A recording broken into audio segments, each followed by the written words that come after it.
Hey guys, so today I wanted to give you like a little exercise you can do to build up your finger speed with changing chords. So this is a really good exercise. So you have to know how to play these 5 chords here. Okay, if you don't, I did write them on the board for you. I want you to take special note of G here because it is held a little differently than the way some people would show you. And I feel that this is probably the way to hold it that's going to give you the most advantage over all the other things that you can do with the G chord later on. And with this exercise, it's also good to hold it this way.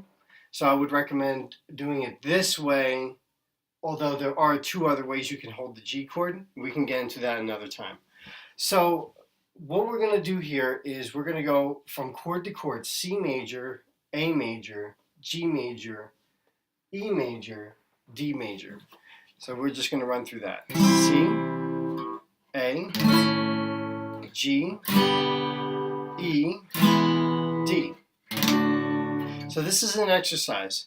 So this is an exercise that you can do to build up your finger dexterity, make it easier for you to switch between chords. These chords are normally played together in this kind of order, so they don't really connect with each other that well, which does make it a very good exercise.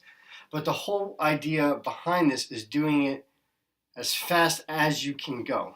Okay, so what we're trying to do is go from C to A to G to E to D as quickly as you can.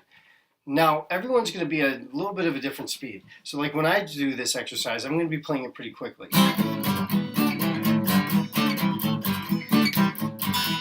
Alright, but that's from a long time of playing and practicing and really just getting this exercise down. What you should do, my suggestion is time yourself doing this, right? Sit down, put on a timer for 2 minutes. Go from C to A to G.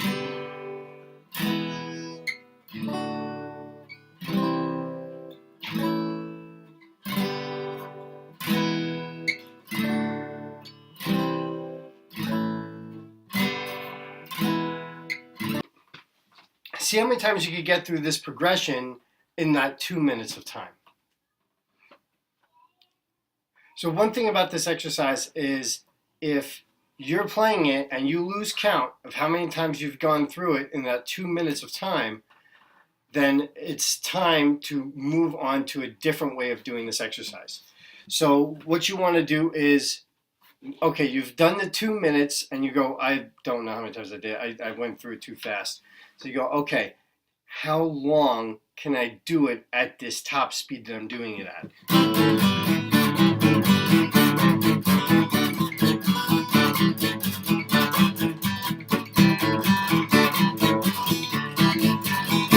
So you would do that for a little while, time yourself, see how long it takes you before you go, okay, I'm worn out.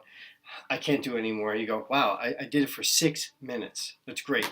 Push it to 7 next time. Push it to 8.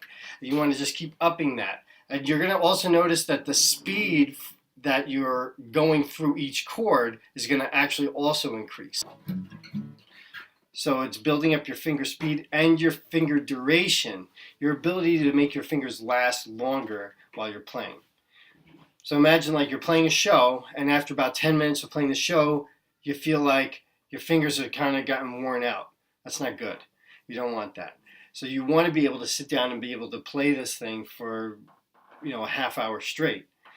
And I would challenge you to do so. If you can do that as a top speed for a half hour straight, I would be really impressed that you could do that. And I'd like to see if you guys would try out that challenge. I hope this video has been helpful. Thanks a lot.